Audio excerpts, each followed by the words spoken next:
There we go. Now we're live. Yeah.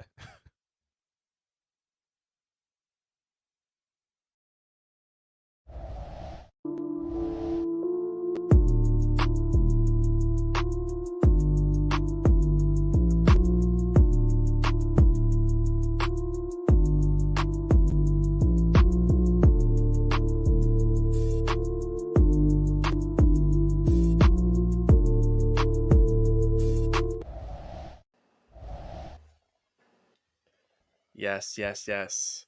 Welcome back to episode 339 of the Purple Rain podcast. A very special one for obvious reasons here. But first off, you can follow us on Instagram here at the Purple Rain podcast. The guy all the way over there to the left, Mr. Sutton Def on Instagram or on X at Sutton Def. Me, Instagram, simply as10.prod or on X, simply as10. And right there in the middle, our special guest today, Mr. CordellWoodland. You can find him on Twitter at CordellWoodland. I think one of the best things about training camp was you blowing up on Twitter. I want to say all the analysis, man, that was really cool to see. So big props to you. Helped us out a lot on this show, all your updates. But we have a lot to talk about today. Can the Ravens get back in the win column?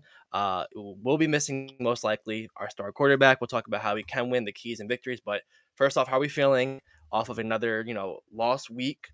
Morale is very low. I hate to say it. I can definitely feel it online. Even just walking around Baltimore, you can kind of tell, like, not a lot of Ravens jerseys, not a lot of purple going on, but it is Purple Friday tomorrow. So how are we feeling so far, going into this week against the Texans?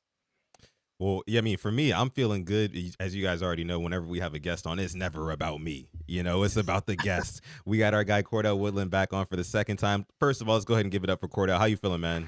I'm good, man. Appreciate y'all having me again. Blast as always. Yes, sir. Yes, sir. And we got a lot to get into. I mean, I was hoping we could, rendezvous at some point during the season under better circumstances than what we have now. But unfortunately, that's not the case. So like I said, needless to say, there's a lot to get into on this episode as the Ravens prepare to take on the Texans, which, by the way, as you know, Alex, I'm out here in Houston, and, they just got their first W last week, and there's people who have pretty high hopes that they're going to beat the Ravens. They're walking around with their heads up and their chests out, with their Houston Texans jerseys on, their Nico Collins and CJ Stroud jerseys. It makes me sick. It does, personally. So I'm hoping we can go ahead and we can get a W and kind of spoil the party for them so they don't go 2 wins in a row. But yeah, before we get into anything else, make sure you guys like this video. Also, subscribe to the channel if you're watching on YouTube. We would appreciate that greatly. If you're watching over on X, first of all, shout out to you. Make sure you follow us on X as well, simply as 10 Sutton Def. And then CordellWoodland, he is actually mentioned in this live stream on X. So make sure you follow him if you don't already. And then also, one more thing as well. Let me see. Let me bring up who's here in the live chat. You guys know we got to do that before we get into the nitty gritty of things. We got King Blaze in the house. What's going on, King Blaze? We got Lisa Ann in here. Says, hey, Alex and Sutton Def. I've had it with losing. Knock it off. And I'm ready for a victory. So are we. And we're going to talk about it. Yeah, we hear that. We hear that, sis. JD13 in the house says, what's good, Alex, Cordell, and Sutton Def? I hope you guys are doing well. Doing well, man. Doing well. It's about as good as we can, with these 1-3 Ravens. But yeah. Thank you for coming through. Slicer59 in the house says, hey, guys, thanks for all you do. Of course, man. Of course, man. We are here for you. Zeke Kokage is in here as well. We got D-Wiz, who's a member of the channel. What's going on, D-Wiz? Shout out to all of our members who are in here rocking out with us. Quoni's in here. JD says, fresh cut Sutton. Yeah, I actually did get a fresh cut earlier today. Shout out to you for noticing that. Little manscaped there, no pun intended. But let me see who else we got in here. Khalil Bowling, my guy Khalil's in the house with that fresh suit, looking fresh as always. Appreciate you for pulling up, Khalil. Ashley Shelton's in the house, and so many more. My guy Chike, I see you in there. I didn't forget about you. King Trent, thank y'all so much for coming through. If you're watching this live, appreciate you. If you're not watching live and you're part of the hashtag replay gang, thank you so much for coming through this episode after the fact. Make sure you leave all your comments, questions, concerns, whatever you got down below in the comments section. But most importantly, remember, like the video. So let's go ahead and get into some Ravens talk here, fellas. I mean, listen, this is going to be one of those preview episodes where it's like, dang, well, who do the Ravens have? Who can we rely on? Like, that is going to be one of those. But I want to start out by asking Cordell a couple of questions because, as we know, Cordell, he's got his ear to the streets. He's close to the team, around the players, the coaches. You know what I'm saying? He's an insider. So we appreciate for having him on and his insight that he's going to give us in this episode. But I want to ask a couple questions to my guy Cordell. Is that okay with you? Let's do it. All right, let's do it. So, first question. So what are the main takeaways that you've seen so far this week out of Ravens practice? Like, what is the body language looking like? Of course, Ravens are 1-3, dropped 2 in a row. This last one was an especially ugly loss. How does morale look and feel around the castle right now?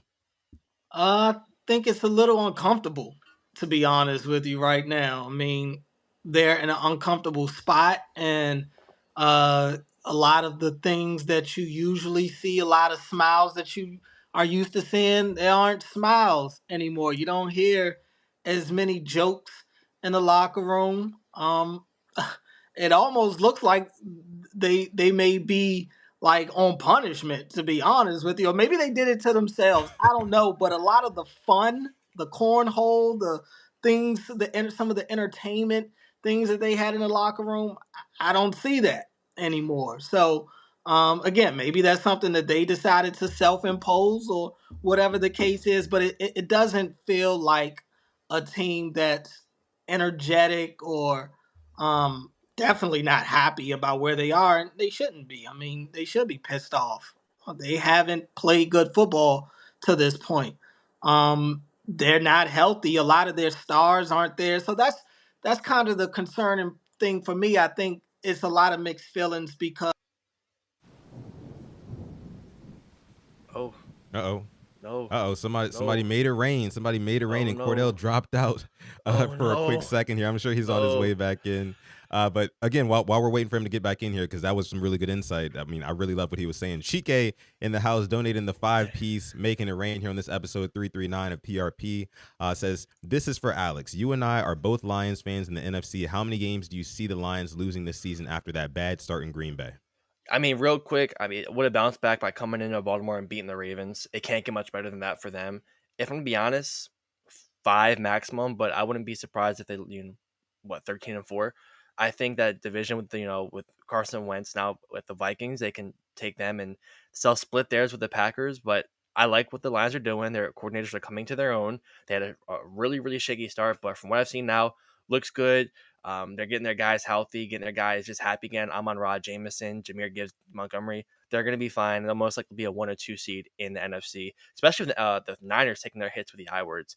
The Ravens are hurt, so are the Niners. I mean, we're like brothers, it feels like, except they're the NFC version of us. If you look at their I word report, it's bad. Yeah.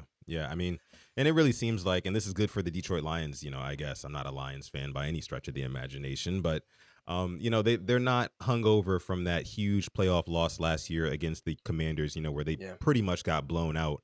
It seems like, again, like you said, their coordinators are coming into their own, their offenses as well. The Jared Goff to Amon-Ra St. Brown looks better than ever, to be honest with you. So yeah, I mean, I really like what they got going on. Let me see. I think we got Cordell back now. There we go. He's back. He's back. Can you hear us?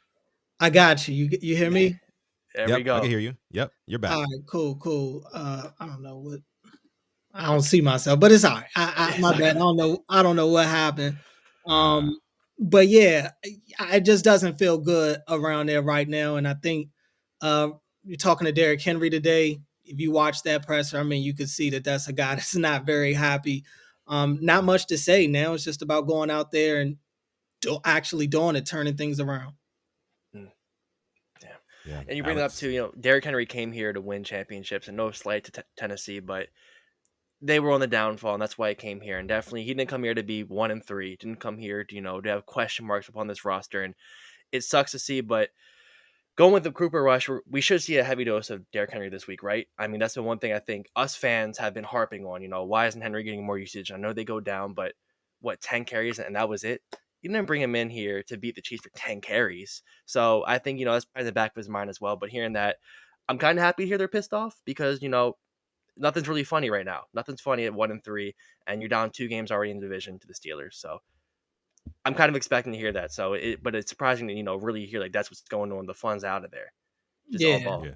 I mean, no doubt it's an uncomfortable feeling, honestly, for everybody. And it's like, even for us in the media, it's like nobody really expected it to be like this, to where it feels like the wheels are starting to fall off a little bit when you have the issues that they already have, and now the injuries to the key players are starting to pile up, and then Lamar goes down. It's just, And that's just the real killer because obviously everything changes when 8 isn't on the field.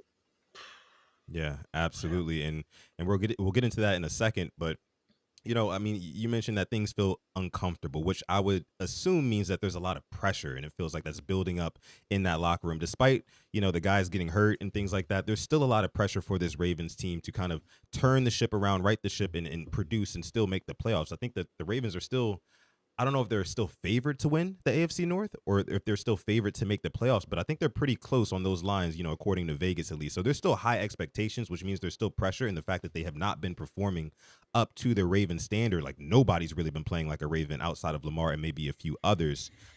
Yeah, there's probably some pressure building in that locker room. And as we know, pressure can either do two things. It can burst pipes or it can create diamonds. You know what I mean? So we'll see what side of this Ravens comes out of this, of that loss last week against the Chiefs. But like you said, we already kind of started talking about it. Alex, you said that you expect a heavy dose of Derrick Henry in this one. I want to toss this question to Cordell here. What do you expect out of this Ravens offense? What do you expect them to look like without a Lamar Jackson playing quarterback? I mean, well, they've already struggled to get explosive plays. When Lamar's out there, now, granted they're third in the league in scoring, but the explosive plays hasn't necessarily been there. Easy for me to say. So without Lamar being out there, you do wonder where will it come from now. I think you should expect a heavy dose in the run game. Just logically looking at it, what choice do they have? You got Derrick Henry there. He by default becomes the best player on your offense. You got to feed him the ball. Henry hasn't had at least 15 carries since week 1. That's just not a recipe for success. And a lot of it, especially last week against the Chiefs, is them abandoning their game plan too quickly and becoming one-dimensional and getting in a 2-minute offense sooner than you have to. So yeah, I would expect Henry to be almost running to the ground over these next couple of weeks. And it's going to be all hands on deck with the run game. I think Justice Hill is going to get a piece of it. I would expect Keaton Mitchell's going to be active because if he's not active now, then when? I think all of them are going to get their chances. And you hope that the run game, that at least their commitment to the run game opens up the play action game to help Cooper Rush out. Because if you're just going to have him back there dropping back 30 plus times, even though that's what he's used to doing in Dallas, a lot of his games in Dallas, he threw the ball 50 times around that number.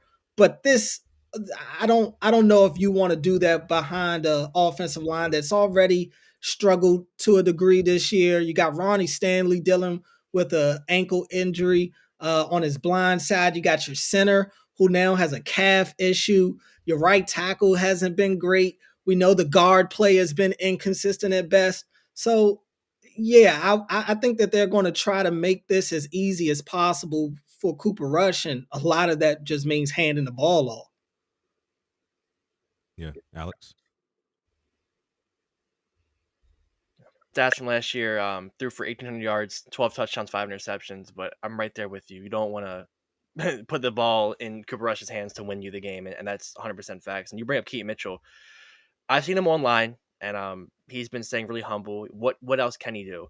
How's he looked in practice? I mean, I know we saw him in the preseason. That game against the Colts looked explosive. Is that translating over into the practice as well? And is it really truly just a special team / numbers game as to why he's not active? Yeah, I mean, I do think it's mostly that in terms of why he's not active. I don't think a lot of people feel like I see this stuff online. People think he's in the doghouse. Like, what has Keaton Mitchell done to be in the doghouse? He like you said, he looked great in the preseason. I thought he looked great all camp. He did have a little bit of a injury after that first preseason game. He didn't practice for maybe about a week and some change, but I felt like Keaton Mitchell, all in all, had a good summer.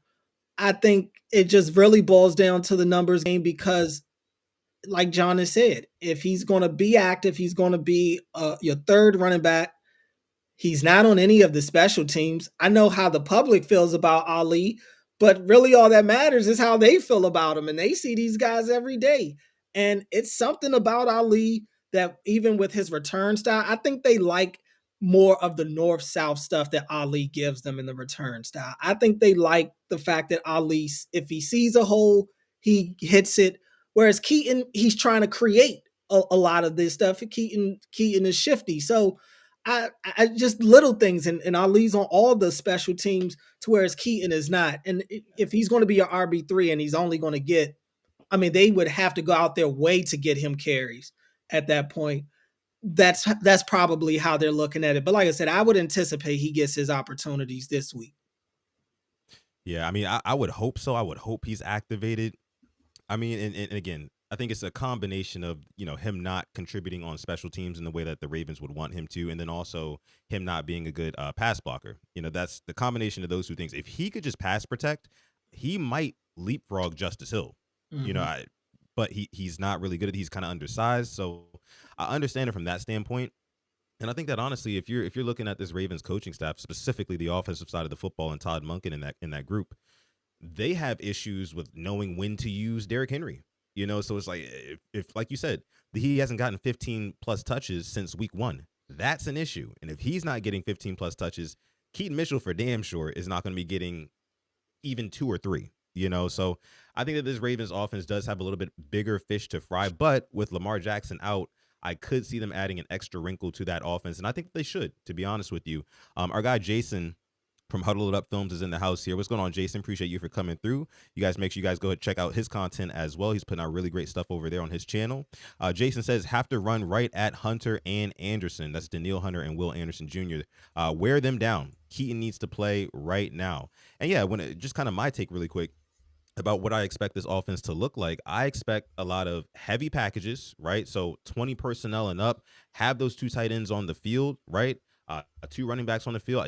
I do not care. I want to see a reckless abandon at running the football. Of course, the Texans are going to not stop, but they're going to stack the box. You're going to see 8 guys in the box a lot against this Ravens team this week. But I need Todd Monken to really just say, like, look, I don't care if you're committed to stopping the run. We're going to force you to stop it again and again and again and again. And once we start to find some success, that's when we're going to hit you with the play action off of that. And I think that Cooper Rush in this game as well, you're going to see a lot of work to the tight ends too. You're going to see a lot of work to the tight ends. Appreciate the sub, Tyro. Appreciate the sub. Thank you. But yeah, you're going to see a lot of work to the tight ends. And I think that this is going to be one of those games where I think that the Ravens have a chance to kind of take a deep breath, take a step back, especially offensively, and kind of reestablish their identity. That's what I'm looking for from the Ravens in this one. So really good stuff there. Kind of moving on here to the defensive side of the football. Cordell, I'm tossing this to you first. What does the defense need to do to improve? Because despite what it looks like on game days, players say that the coaches put them in the right positions. We heard Tavius Robinson say that this week. We heard Kyle Hamilton say that this week. But they're saying that basically the players just can't make the plays. They're not making the plays and they need to. Is it really more of a personnel issue, or is it more of a coaching issue in your opinion? I think it's probably a little bit of both. I'm always of the mindset it's never just one thing. Um, I think it's a combination of guys not playing up to the level of their expectations and coaches not coming with a really good game plan. Um, I think their biggest issue is that they're just not tackling. I mean, it just really comes down to fundamentals. Defensive coordinator Zach Orr today talked about how guys are in spots, but yet the plays aren't being made. And that's because they're not finishing plays. They're not tackling. How many plays have we seen where there have been multiple missed tackles on a play? They're not forcing turnovers. They're not getting pressure on anybody. I mean, they're just not doing anything right defensively right now. And sure, like I said, schematically, that's got to be an issue too. And I've said this a lot recently. Like everybody is getting on Zach Orr, and I get it. He's the defensive coordinator. He's the face of this thing. So he's going to take a lot of the heat. But make no mistake about it, this is a loaded room in terms of there are multiple voices in these defensive meetings. Everybody raved about Chuck Pagano joining the team. Dean Pease is a part-timer now, so he's not there, I'm assuming, as much as he was last year, but he's still a part of this thing. And John Harbaugh, I asked John about a week and a half ago about whether or not he felt like he needed to be more involved with the defense, and his response was he couldn't be any more involved with the defense than he already is. So all of these guys are a part of that. So it's, Zach Orr, he's calling the plays again. He's the head man, but he's not going out there calling plays that they're not talking about throughout the week. He's not going out there calling things in situations that they, as a group, have not already okayed throughout the week before they get to Sunday. He's not getting to Sunday and going rogue. So it's all of them coming with a bad plan, not just but also the players have to play. The players aren't doing anything right now, and now you got so many starters out to where it's like, what hope is there to have in this defense right now when they have so many issues, and now you have to resort to so many backups, and a lot of their backups are inexperienced players at that. Interesting. Yeah. Yeah, I'm gonna just add on to that. You talk about like the secondary and how much talent we've ranked. I believe it's second. We've got the second most passes of 15 plus air yards in the league. And you think about all this talent and all the 5 first round picks in the secondary. We talked about that the whole summer. I know me and Sutton did. We kind of harped on it. And if you would have told us that going into week 5, I think we both would have laughed in your face and called you a liar, because there's no way. There's way too much talent for that to happen. And you bring up the coaching and the players. I'm right there with you. I think the coach is the easy scapegoat. Is one guy compared to blaming all 6, 7, 8 guys in secondary. And you want to see it tighten up this week. Obviously, Nico Collins is a huge threat, but if you can really hold him down, and Stroud has not played nowhere near the way he's been his rookie year, this is a great bounce back game, great bounce back opportunity. So I'm hoping they can get it together. Kyle Hamilton dealing with an injury now. That's about the worst thing that could happen in this defense. The leader, the best player in my opinion on the defense. It's just like when things can't get worse, they manage to somehow get worse, it feels like. Yeah, and Cordell mentioned that there's a lot of voices impacting and influencing that defense, and the schemes and play calling, things like that. I said this a couple of weeks ago on this very channel. I said maybe there's too many cooks in the kitchen when it comes to scheming up the defense. That might be one of the ailments that this defense is going through right now. But I'm not in there, so I can't really speak, for sure about that. But we got our guy Jason says players saying the right thing, but they don't play like they'd run through a wall for Zach. Honestly, Jason, I kind of disagree with this. I don't think it's so much Zach Orr that they wouldn't run through a wall for. I think it's John Harbaugh. I mean, because again, you think about John Harbaugh and the type of coach he is. He is kind of like the CEO coach. He's not a specialist on offense or defense. He's a special team specialist, right? But he's a culture guy. That's what everybody around the league says. And would you agree with that really quick, Cordell? Would you say that John Harbaugh is a culture type of coach? Yeah, I mean, he's a CEO type of coach, if you want to put an archetype on it. He's a guy that's an overseer. He's not primarily into one thing. He's just making sure the operation in its entirety is ready to go, and they're able to cover all those bases.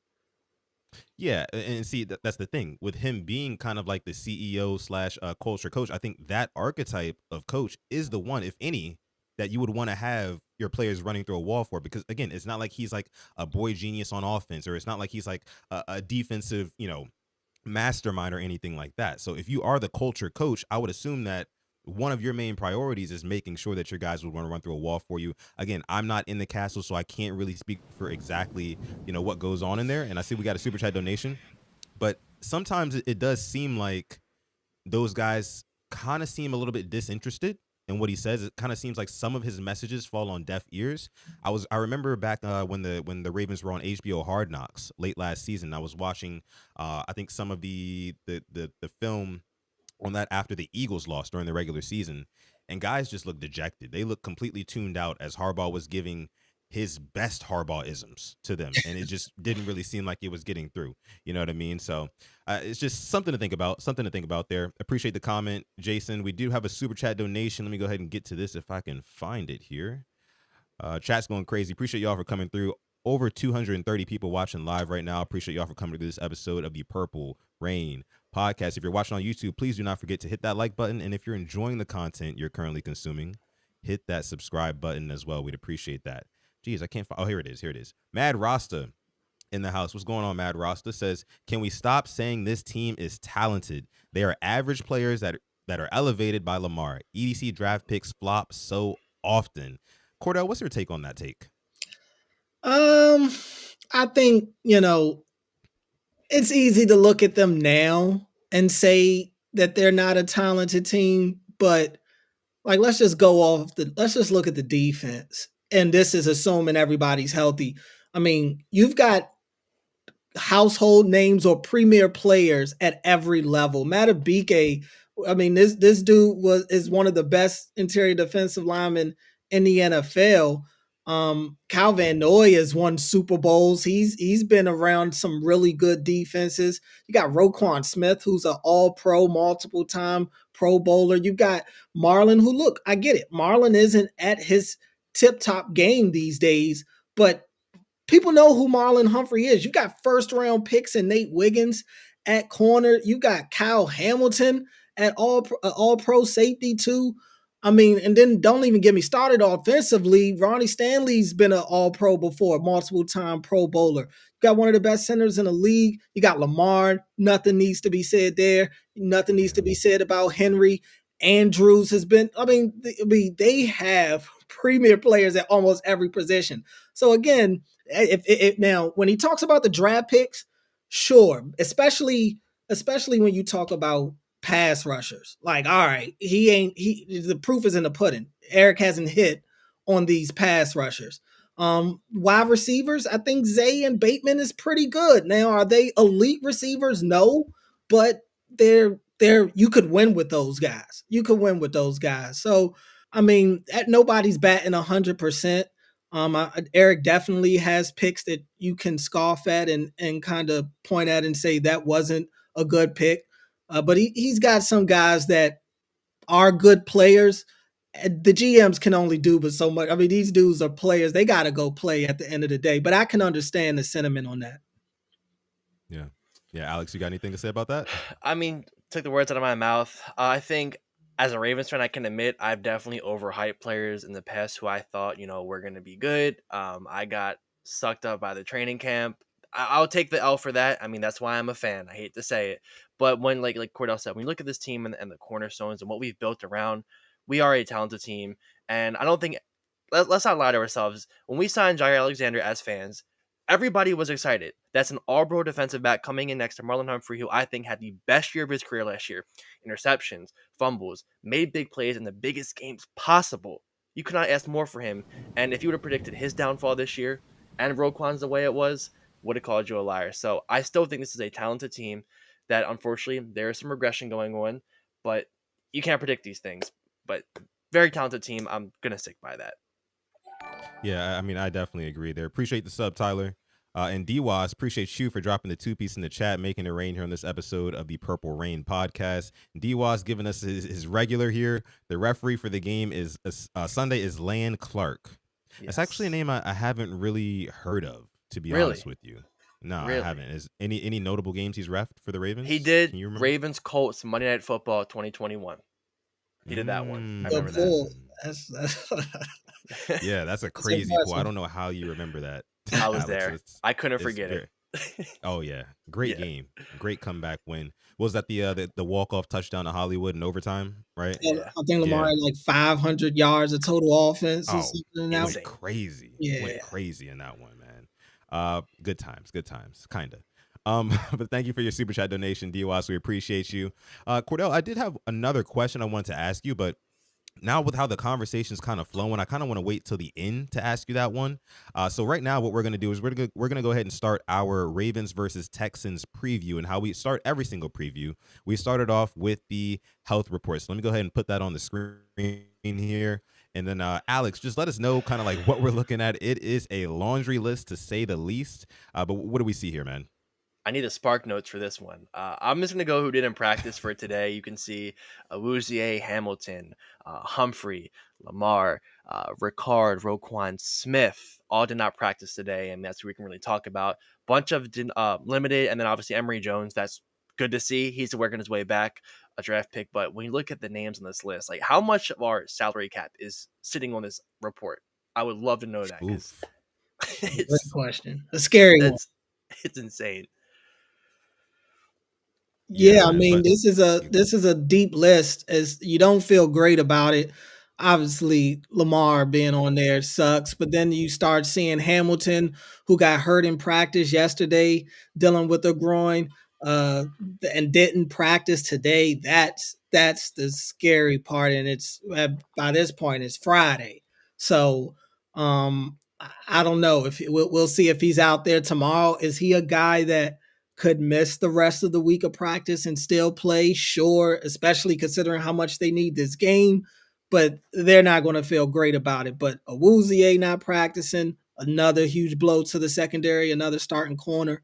Um, and the other guys, you pretty much expected them to not be there.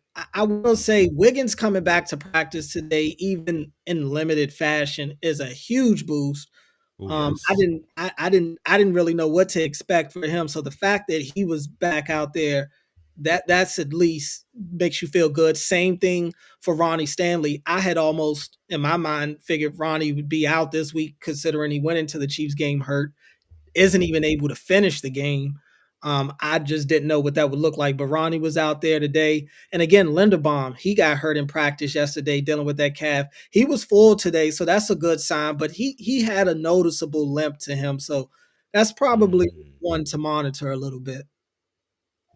Yeah, definitely not good news there. I mean, like you said, Alex, we need a spark notes to really get through all of this, man. And it's unfortunate because you never want week 5 in the season and like your especially your DB room is absolutely decimated. I can only even imagine, right? If the Ravens do, because the Ravens they tend to start games pretty strong offensively, at least so far this season. But they kind of taper off as the game goes on. With the production there. So even if the Ravens do, hypothetically speaking, jump out to an early lead on the Texans, I could see this being one of those games where, like, as the game wears on and the Texans kind of have to throw themselves back into this game, let's just say they're down 2 possessions, maybe by 10 points, right? And they just start they start throwing it all over the field, and CJ Stroud starts to gain confidence and realize, like, hey, like, this DB room is absolutely decimated, right? And they're going to play a bunch of cover one man. So if they are smart, right? If the Texans are smart, they're going to do exactly what the Chiefs did.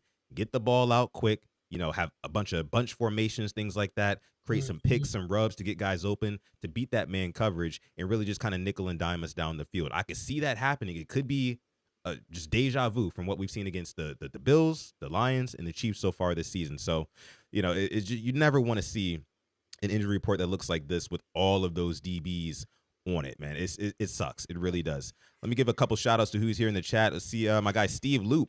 Steve Loop is in What's the up? What's chat. What's up? going on, Steve? Appreciate you for coming through.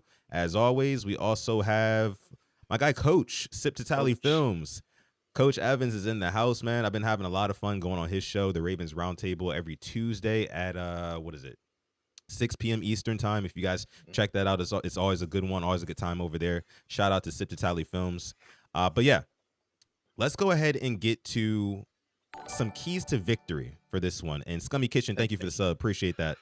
Let's get into some keys to victory for this game. Alex, we'll start with you, and then Cordell, we'll shift it over to you. Alex, what are some of your keys to victory for the Ravens to walk out of the bank with a much, much needed W on Sunday? I have one big key, and it's both sides of the ball, and that's the line. I think we all saw the clip of the Texans O line last week. That was an awful rep, I believe, on all 5 of them. I need our defensive line to, really generate some pressure, and that's asking a lot without Madubuike.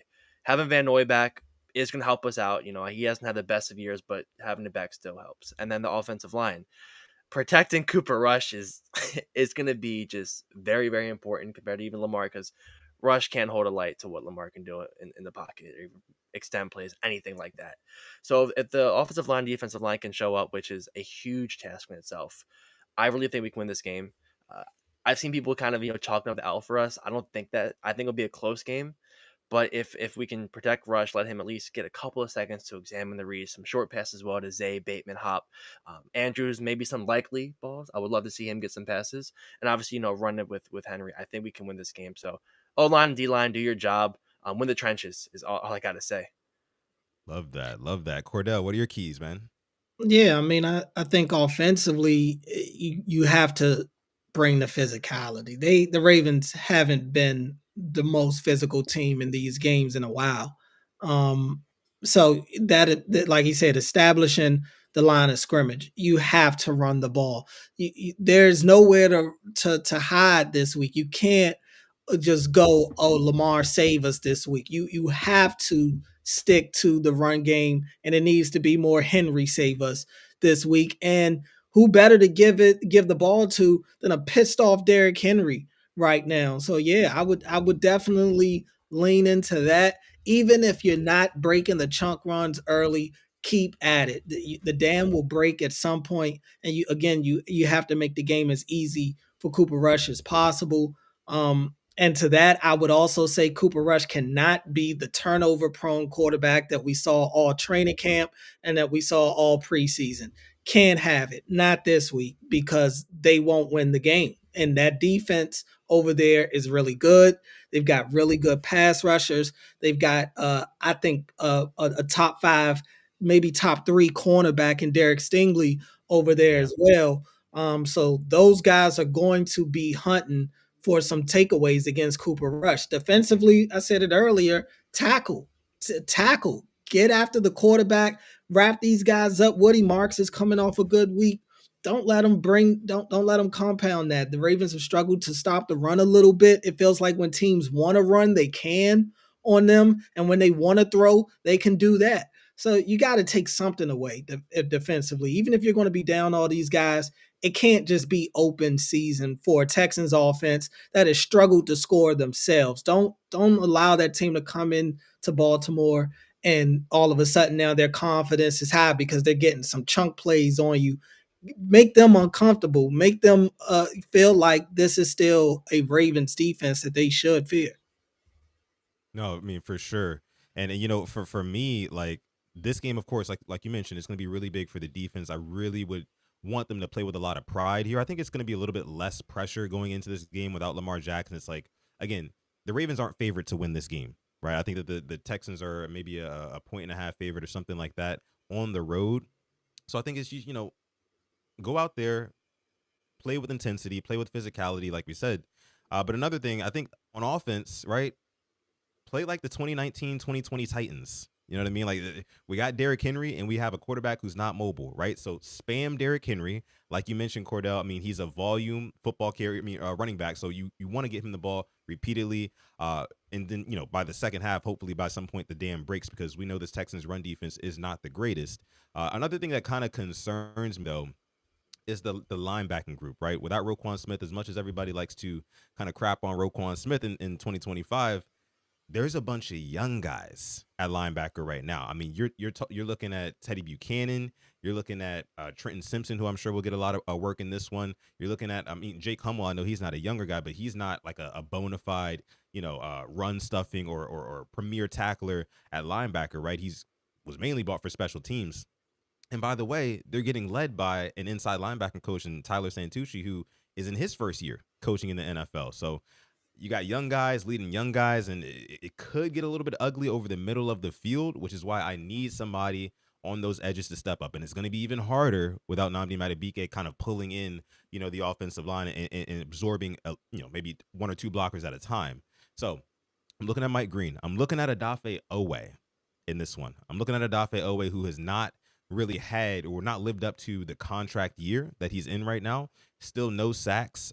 His snap count is dropping by the week. I don't really know what that's all about, but I don't know. Maybe they're trying to do something with his value or something like that. I don't know.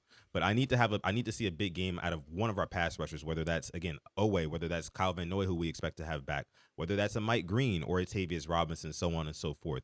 I need somebody to get home in this one because there's no reason for Nnamdi Madubuike to have missed the last two games and he's still tied for first in sacks on this Ravens team. There's no excuse for that. So those are going to be my keys to victory. Let's see. Let's actually go ahead and let's get some bold predictions before we get into our score predictions, and then we'll let you go, Cordell. Alex, I'm going to go to you first. And by the way, over 300 people watching live right now. Thank y'all so much for coming through. Make sure you like this video, subscribe to the channel as well. We've got CordellWoodland, Ravens Insider here in the house. Appreciate him for coming through as always. But Alex, what's going to be one of your bold predictions for this Ravens versus Texans game? I'm glad you asked, and I can be delusional here. I have some stats to back it up. Derrick Henry, 200 plus yards on the ground. You say, wow, that makes no sense. In 15 games against the Texans in his career, Derrick Henry, 280 carries for 1,578 yards and 13 touchdowns. He loves playing the Texans. He has 4 games of 200 yards against them already. Why not have a 5th one? That's my bold prediction. Probably won't happen, but you know what? Let me be delusional. Henry, 200 plus. I love it. I love it. I would love that. I mean, Coach says right here, he says, shit, 200 plus, you can book it. Shout out to Coach. But Cordell, give me one bold prediction from this Ravens versus Texans game. Let me hear it. Bold prediction. I would say that, gosh, almost anything is bold these days. I'll give them this. I'll say that the defense gets 2 turnovers. This Texans offense has had their issues with the turnover bug at times. And like I said, that offense has kind of been stuck in neutral for a little bit. Maybe the defense finds a way to get a little pressure. Maybe this, kind of being so shorthanded on the second and third levels forces them to be a little more exotic in some of their pressure looks that they're giving and some of the pressure that they're sending. So maybe that helps force kind of speed the clock up on CJ a little bit. He hasn't looked great when he's played in Baltimore. I think the first time he came to Baltimore his rookie year during the regular season, I think it was week 1. I actually thought he played pretty well in that one, but the playoff game, not so much. And definitely didn't look that great last year when he played against the Ravens. So yeah, I'll go on the limb and say that the defense forces 2 turnovers. Okay. I like that. I like that. I mean, that would be absolutely spectacular because, I mean, there was a crazy stat pool that I saw on Twitter from earlier this week. Zach Orr's led defense has only been averaging 0.9 turnovers per game, and that's actually the lowest out of any Ravens defensive coordinator in history. So, yeah, that's going to be a huge point of emphasis throughout the rest of the season, quite frankly. And, turnovers are something that, and I always say this, like, it's like a touchdown for the defense, right? Not only are you flipping the field and giving your offense the football back in good field position, most times at least, you're also gaining a large amount of confidence every time you turn the other team over, right? And right now, if there's one thing that this Ravens defense that we know is lacking in a huge way, it's confidence, it's juice, it's passion, it's fire. And you get all of those things when you swing momentum your way, especially in front of your home crowd at the bank, who's still going to show up and support, despite all the, the $55 tickets and $60 tickets. You're going to have some real supporters in there at the bank, so get some turnovers and, actually get your confidence back and start to build off of that. I love that. My bold prediction is going to be this. I'm looking at the tight ends in this one, and I'm looking at 2 touchdowns between the tight ends, Mark Andrews and Isaiah Likely. It could be one apiece. One of them could have 2, but I'm thinking 2 touchdowns between the 2 of them. I think that Cooper Rush, again, off the play action, even what we saw in Dallas, like he loved to go to his tight ends. So I think that's going to be a huge point of emphasis for the Ravens offense in this one. And so, yeah, that's going to be my bold prediction, 2 touchdowns between the tight ends. But I love all of these bold predictions. If you guys want to go ahead and load up the Hard Rock Bet, the FanDuel, whatever you do, I mean, I would say take some of these. Before we get into our score predictions, Amani says tickets starting at $40 now. Yeah, I bet. Let me see. And Matt says here he's going to kick us off with the score prediction. It says 34-13 Texans. Ravens D-line will make the Texans O-line look elite. Cordell, I'm going to toss this one to you first. Give me your score prediction for this Ravens-Texans game. God, I don't even know yet. Let me see. I just wonder where the points are going to come from for both of these teams right now. The Ravens not so much. I mean, yeah, Lamar not being there is a dramatic change. But they, thankfully for them, all of their skill position guys are still there. And even though the offensive line has been inconsistent, for the most part, they're intact. We'll see if Ronnie plays. I'll go Ravens. I do think the Ravens pull this one out. I'll say 26-23. Okay. I like that. I mean, definitely could see it being low scoring, under 30. If I had to bet that, I don't know what the point totals is for the Ravens right now. I'd be interested to know what that line looks like. But I like that though. Alex, what do you think? On the similar wavelength, 23-20 Ravens. I think Mr. Loop welcomes himself to the Ravens team and might have a late game winner or even time expiring field goal. Okay. Okay. I like that too. So close games here. I think that this one, again, I think that the Ravens do jump out to an early lead in this one, and they start to kind of gain momentum in front of the home crowd and, get their confidence back a little bit. But then, like I said, I think that the Texans will throw themselves back into this game and kind of realize that, hey, like this Ravens defense is pretty depleted and we can throw on them. So I'm going to go with a Ravens win. I do think the Ravens win this one. I'm going to go 27-20 for my final score prediction. Ravens get a W. And again, like we all said, under 30 points for this Ravens team. Real quick, before we let you out of here, Cordell, this is just something that just popped into my mind really quick. And I do have one more question for you too. But something just popped into my mind. We'd have a super chat donation real quick. Dapper Don's making it rain here in the chat. I was gonna ask you guys, who do you think is gonna break the huddle with Roquan not playing? Who do you think breaks the huddle in a game, a must-have it game at the bank? You know what I mean? We're gonna be fired up. Who breaks that huddle, right? Well, if Hamilton plays, I would imagine it'd be Hamilton. And even to that point, real quick, just something that maybe gets glossed over that we don't think about a whole lot. But especially if Hamilton doesn't play, who's wearing the green dot? Because Yeah. I mean, you look at the linebacking group, Trenton Simpson, who's barely been on the field himself. Teddy Buchanan's a rookie. Uh, I mean, Malachi Starks is a rookie too, but he might be the best option that you have in terms of wearing the green dot. So that's also something to keep your eye on, assuming Kyle Hamilton doesn't play. But man, I mean, it'd be great if Henry did it. Honestly, I think I think that'd be a really good tone because, again, assuming if Hamilton plays, I think Hamilton should do it. It should be. I'm of the guy that defensive guys should be the ones to break down those huddles, and if it's going to be a defensive guy, it should be Hamilton. But if he's not there, I think it should be Derrick Henry because that's not his typical thing. So that in itself would let the other guys know, oh, all right, we gotta lock in now, because he's gonna, as big as he is, he's a soft-spoken guy. He's a man of very little words, and he's not a center of attention dude. He doesn't want to do it, but I think it would send shockwaves through the team and probably even the stadium when people see it's Derrick Henry that's breaking it down because, hey man, that's the signal of him saying, I got us. Look, we 1-3. We're without all of our best players on both sides of the ball, but you still got me. I got us today. That I feel like would set a great tone. Love that. Love that. Like Alex, that. I like what that. are your thoughts on that? I'd love to see it. I think if Cam can go, I probably would think maybe Van Noy would take it over. I think that guy, he's pretty big talking wise. I see him in the media and online he'll talk. But if Henry did it, like that reminds me of when Lamar broke it down 2020 against the Titans. It felt different. Granted, we lost the game, but he went out there and played his butt off. But if Henry did it, yeah, like you said, stadium would get loud. I'll most likely be there, so I'll be loud if he does it. I'll be thinking of this exact moment. Yeah, 100%. And this we have a super chat donation. This one's coming from Dapper Dons. Appreciate you for dropping the 10 piece in the chat, making it rain here in this episode of the Purple Rain podcast. This comment right here actually perfectly leads into the final question I had for Cordell before we let him out of here on this episode. And again, thank you for coming through, Cordell. Thank you. We appreciate you.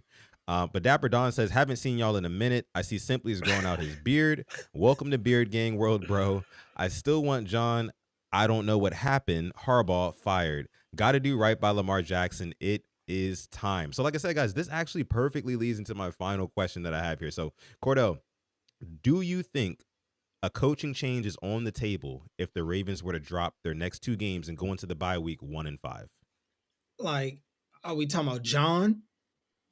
I don't think John is gone. I don't see them firing Harbaugh during the bye week. If this was, a late bye week, what did they have last year? Like week 13 or something. I forget what bye week they had. They had a really late one though. I think it was either last year or the year before that they had a really late bye. But if it was something like that and they're going into it, 4 games under 500 and it's looking like they're not going to go to the playoffs, all right, that might be different. But week 7, even if they're 1-5, realistically, they still probably have a chance to turn it around. I would still bet that they would turn it around enough to find a way to make the playoffs. But could Zach Orr be gone? Sure. I mean, somebody's got to be the scapegoat. It's got to be somebody. And whether it's Zach Orr, and it may not even be Zach Orr firing, right? It could just be more of what we saw last year, more of the, okay, well, now Pagano has more say so. Pagano is, maybe they just move responsibilities around. But I would expect them to do something that the public knows about if they go into the bye week and they haven't won these next 2 games. I think they're going to put something out to say that they have made some sort of change. And again, that change may be minor. It may not be somebody actually losing their job, but it could kind of be like a soft firing, like, okay, he's still our guy, but we've taken a lot of the responsibilities away from him. None of that would surprise me. Very fair. Very fair. Alex, I mean, what do you think? Do you think that there could be a big shakeup going into the bye week 1-5? Oh man, I don't even think about that. We do drop next week against Rams. I mean, it's any given Sunday, but knows how we look this week. Going in 1-5 is hard to say. I think you would have to have make changes. Hard to get back from that, but you look at our schedule afterwards. I don't say it's favorable, but there's winnable games if Lamar's back and I rush back at all. That'd be very stupid. Especially if you're 1-5. Let him take his time with his hamstring. Yeah. But I do agree. It's a soft changes. The Ravens aren't really known for firing coordinators during the season. Like I said, Trestman comes to mind, and that's really it. Morningwig as well, but I think he was after the 2018 year, and then that's when Roman took over. So I don't see us really firing a guy unless it gets like really, really bad. But 1-5 to me is really, really bad. But knowing these Ravens, I think it won't be a firing. I think it'll just be changing of just responsibilities. Yeah, could totally see that, some internal stuff, right? Maybe they make a big personnel change. Maybe they make a big swing to get a guy in Baltimore who can possibly make an impact. We never know, but I don't think that EDC is ready to punt on this season by any means. Especially even if the Ravens do go into the bye 1-5, something will have to happen. Whether that's pressure coming down from Steve Bisciotti, which I don't even know how to feel about Stevie B these days.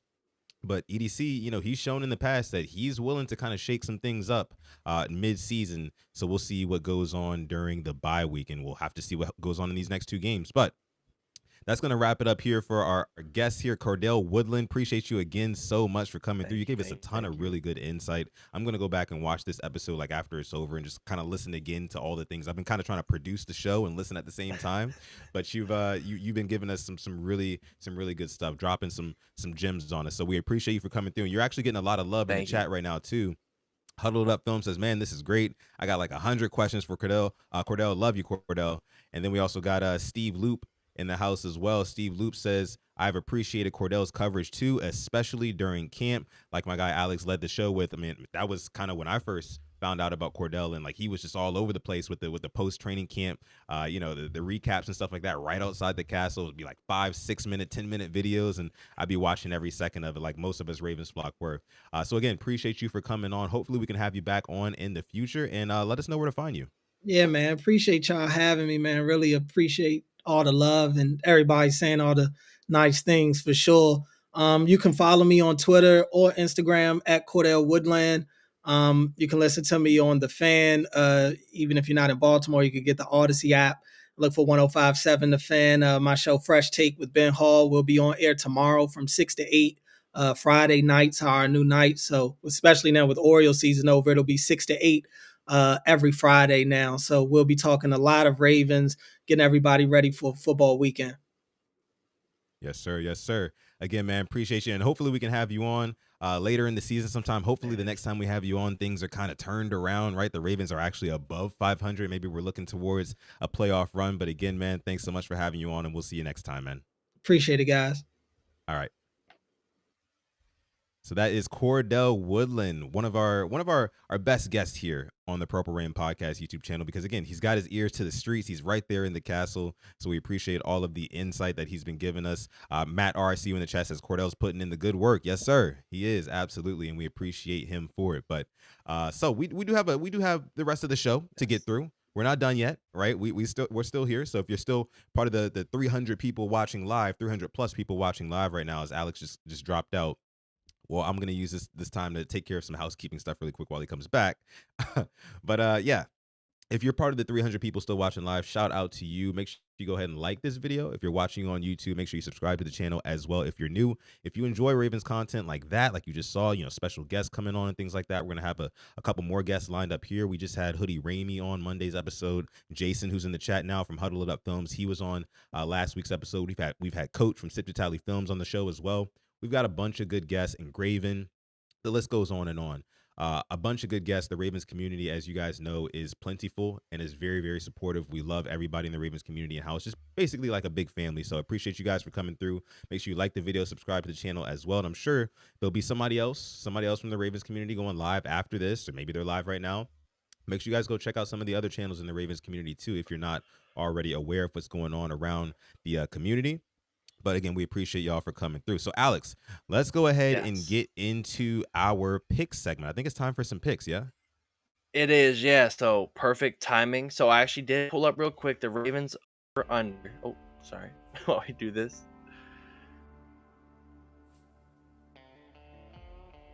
Perfect. All right. So, here we are. Yes. And real quick before you go. Last week, I actually did get the tallies from last week's picks. We did it with Jason. Okay. But between you and I, let me see if I have it here. I went 12 for 16 last week, hitting 75% of the picks. One of my most famous picks, Giants over the Chargers, which actually did come to fruition. I'm very proud about that one. Jason is like, who picked the Jags last week? I also picked the Jags last week, if you don't remember that, Jason. So it was me and you. We were on the Jags train. My guy Simply, he hit 50% last week, going 8 for 16. So Simply, you got to get back on the horse, man. You got to get back on the horse. Let's see what we can do this week. It's all good. Yes. I'll tell you what. Give me some soccer picks. I'll be a lot better with that. But we can do NFL real quick. And it was a weird week last week, and I'll have to hold my L and eat that. But starting off tonight, we have the 49ers and the Rams in Los Angeles SoFi Stadium. 3-1 against 3-1. Not all 3-1 teams are built the same. I'm going with the Rams tonight. Yeah, give me the Rams 10 times out of 10. I mean, Mac Jones, he comes in the game for the 49ers and he plays with no pressure, right? And so you might see him go out there and sling it tonight. I think that the line for his pass attempts is like over under 32.5. I expect him to be throwing that ball all over the field, but still, give me the Rams in this one. Yes. Next up, the Vikings and the Browns in London at Wembley Stadium. Give me Minnesota Vikings to beat the Cleveland Browns.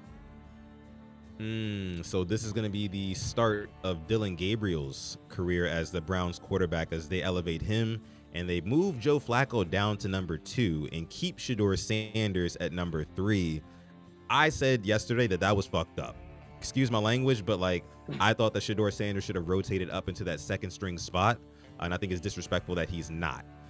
For that reason, I'm feeling some bad juju for the Browns in London. Give me the Vikings in this one, going away. I'm sorry, it's not Wembley, it's at the Tottenham Hotspur Stadium, so my apology for that. Moving on, the Cowboys and the Jets in New York. Give me the Cowboys to win this and to take them to a 2-2-1 record, and the Jets to 0-5. Yeah, I like some of what I saw from Justin Fields the other night on Monday Night Football, especially that touchdown run. I think it was like 47 yards, something like that. Super impressive. But give me the Cowboys in this one. I think they just have too much talent. Yes. Next up, this is a weird one. The Giants and the Saints in New Orleans. This is the one where, like, I can see the Saints getting their first win, but I feel like Jackson Dart is going to keep up the hype, and the Giants do go to 2-3. I know they lost Malik Neighbors, but Wan'Dale Robinson, I like what he's done. Darius Slayton, I think they'll have enough to get past the Saints here. So give me the Giants. I'm also going to go with the Giants. Again, like I said last week, I'm a big believer in Cam Scatterbo. He's one of my favorite players in the league right now. He's definitely my favorite rookie by far, but he's one of my favorite players in the league right now. Love his energy. The Giants seem to really like rushing Jackson Dart. I feel like they keep that up this week. They take advantage of the Saints defense, so give me the Giants too. Yes. Next up, you have the 1-3 Raiders against 3-1 Colts in Indianapolis. Give me the Colts to go 4-1. The Raiders, they could have had it last week against the Bears, had a field goal block, but even with all that, they're not impressing me. Ashton Genty, though, 3 touchdowns was big, made up for his fumble, but I think the Colts do win this one. Man, I think this is where I'm going to have to differ from you, bro. I'm going to go with the Raiders in this one. I think that the Colts are going to start to unravel. Kind of like I was saying a couple of weeks ago, I think that this is where it begins. I think Ashton Genty, that campaign, again, I have him on my fantasy team, so I saw every bit of those 3 touchdowns. And I watched the highlights from it too, and that was, man, he looked really good. He's back into his standing straight up stance before the snap. I love that. I feel like his confidence is building. Give me the Raiders in this one. Another big game for Ashton Genty. You're right there. I would love to see the Colts fall off. Next up, the Dolphins and the Panthers. I'll tell you what, the Panthers, Bryce Young, they fooled me. They were my dark horse to maybe make the wild card, and they had nothing but let me down and disappoint me. Give me the Dolphins to go 2-3, but not really an impressive 2 wins. But you got to beat who's in front of you. Dolphins here. Yeah, this is kind of a toilet bowl, if you ask me. Could go either way. You said it's in Carolina? It is, yes. Okay. This could go either way for me, but I'm going to go Carolina. I'm going to go Carolina in this one. I feel like you have I think Ted McMillan has his first big day in the league. Bryce Young and him, I think they have a good connection in this one. Miami's defense, their secondary, not a big believer. Give me the Panthers in this one. In a close one, though. Panthers. Yes. Moving on to the Broncos and the Eagles. I'm going to say now I think the Eagles are by far the best team in the league. I can get whatever, backlash on that. But when you don't have to throw, I think, in a whole half against the Buccaneers, that's showing how good your team is. And I think the Eagles do the Broncos by, I'm going to go 10 points. Yeah, I agree with everything that you just said, including your pick. I'm going to go with the Eagles in this one, too. Nice. Next up, the Titans and the Cardinals. This is pretty interesting here. And you know what? I'm going to pick my upset as the Titans beating the Cardinals. I love what Cam Ward said. I love the accountability. He said, you know what? We're just ass. And you know what? I think they respond back to that. I think Titans get their first win against the Cardinals because think about the Cardinals. They're that 1-4-5 game that nobody gives a rat's ass about, and this will be the one. You won't be watching this game. Titans. This is another one of those coin flip ones, just like Panthers and Dolphins for me. Give me and you said it's in Arizona, right? It is Arizona. Give me Arizona. Give me the Cards in this one. Don't ask me why or how, but give me the Cards in this one. Maybe a Marvin Harrison big game. I don't know, but I'll take Arizona. Okay. This will be a good one. The Buccaneers and Seahawks in Seattle. And I just need to say something real quick. Okay. As a uniform lover, this may be the best uniform matchup of all time. It is the old school Seahawks against the all-white creamsicle Buccaneers jerseys. I cannot wait for this. With that being said, give me Buccaneers and to bounce back from that loss last week. Wait, you said they're both wearing white? So the Seahawks are wearing their old school with the Seahawk around the helmet, silver helmet, the blue uniforms, the old school 80s. Got you. It's gonna be nice. This one is going to be interesting to me. I like what I've seen from Mike McDonald so far, other than the fact that he's blown some late leads. Give me I'm going to take the Tampa Bay Buccaneers in this one. I'm going to go with the Bucs. I think that they bounced back from that Eagles loss last week. I'm sure they really wanted to have that one. That was kind of like their litmus test. If they would have beat the Eagles, they would have been regarded as a top 3 team in this league right now. But they didn't. They dropped that one. What was the score? That wasn't a blowout, was it? No, the Buccaneers came back. Final it was a 1-possession game. Had a chance to come back. Give me the Bucs in this one. I'll take the Bucs. Next up to the 425 window, the Lions and the Bengals. Man, the Bengals, since losing Joe Burrow, have really fallen off a cliff, and I expect that to continue. Give me the Lions in this one. Yeah, definitely give me the Lions. Bengals are unraveling. Commanders and Chargers in LA. Jaden Daniels returns, and I really want to pick the Commanders, but no Terry McLaurin, no Noah Brown, and Deebo Samuel has not been practicing. Chargers, though, coming off of a big one. I do want to bring this to you. If we pick, I'm going to pick Chargers to win this one. If the Commanders had their receivers, I probably would pick them. Yeah, I'm going to go with the Chargers in this one. I'm sure they have a really, really bad taste in their mouth from losing to a Giants team who they absolutely were not supposed to lose to, a winless Giants team at that going into that game. So, yeah, give me the Chargers in this one. Okay, and before we go on, I have not heard anybody talk about the Chargers losing to the Giants. It has not been made a big deal. Herbert's getting absolutely no criticism. Yeah. What does this guy have, man?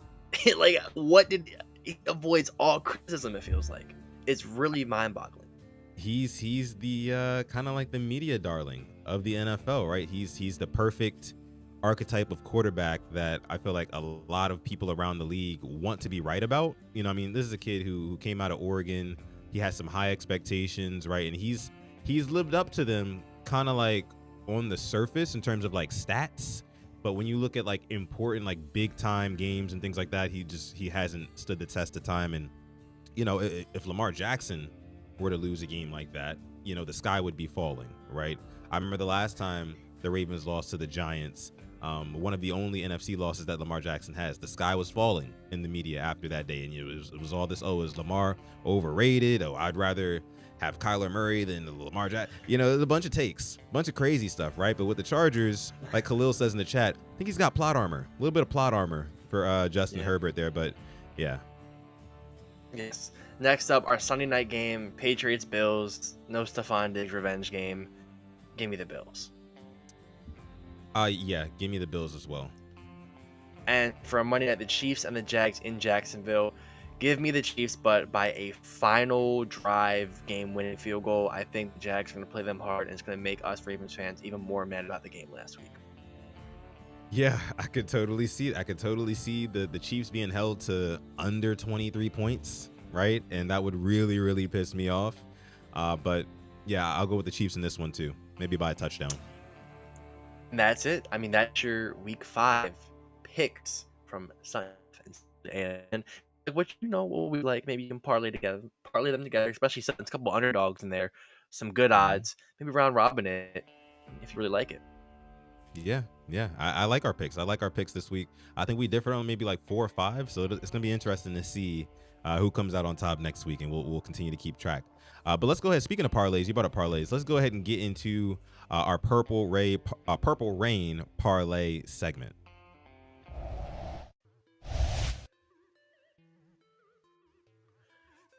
Yes. Purple Rain. Listen, I'm not gonna shy away from criticism.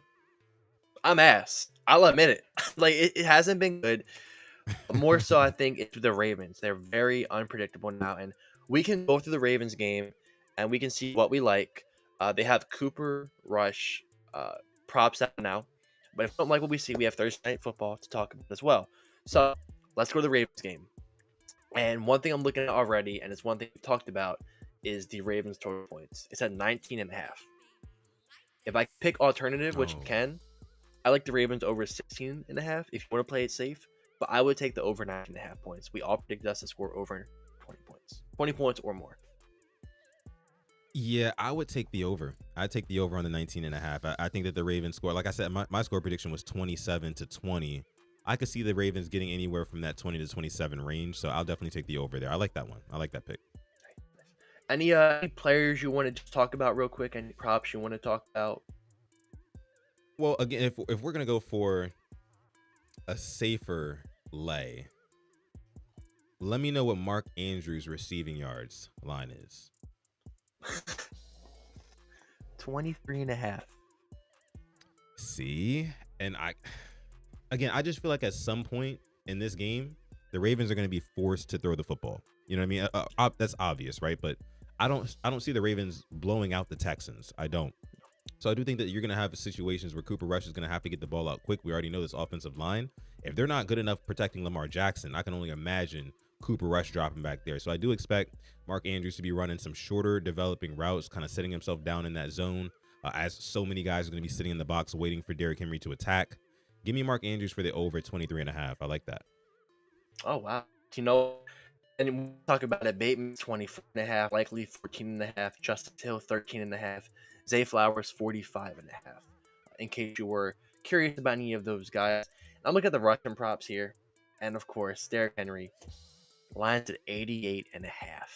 I'm gonna stay away from that. I know I predicted 200, and if you want to tell me, because I'm gonna throw 200 yards if I can. The most is 175. That's at plus 1400. I will sprinkle on that just because that's my bold prediction. But if I'm picking that for a lay, I'm gonna stay away from it. I think I just don't want to risk it, especially with the way the line can play and has been playing. Cooper Rush's over under is 171.5 yards. CJ Stroud is 210.5. And then for receiving props for the Texans, Nico Collins 72.5, Christian Kirk 34.5, Dalton Schultz 32.5, Xavier Hutchinson 11.5. They don't have one guy listed up here, but I keep my eye on him. Jaden Higgins, I like him, their rookie. He's been able to get me a couple of legs recently, so his props aren't listed right now. So I'm looking for a third leg. Looking at the spread, it's at 1.5. 1.5. Yeah, it's Vegas knows their odds. They know the odds. They do. I mean, based off of my score prediction, I would take the Ravens. Yeah, that's right, because the Ravens are underdogs. Wow, that is it's new. That's new for me. But I'll take that. I'll take the Ravens plus 1.5 for sure. And you know what? That's plus 275 parlay right there. There you go. So let me there run you it go. back. So, yeah, go ahead. I'm sorry, actually be more. I actually did not put the right one, the Ravens points. Let me get back there. But so right now we have the Ravens spread, Mark Andrews over, and the Ravens to score over 19.5 points. So let me get this up real quick. And that takes you to a plus 312. All right, I like it. Let's lock it in. I'm locked in. So that's locked in, and that's our Purple Rain parlay. Absolutely. So let's go ahead. We can go ahead and wrap up the episode now. We're about an hour and 12 minutes in. This has been a really, really fun one, guys. We want to give a quick shout out, or not a quick shout out, a big shout out to everybody who came out to watch this episode, whether you're watching live, whether you're part of the hashtag replay gang.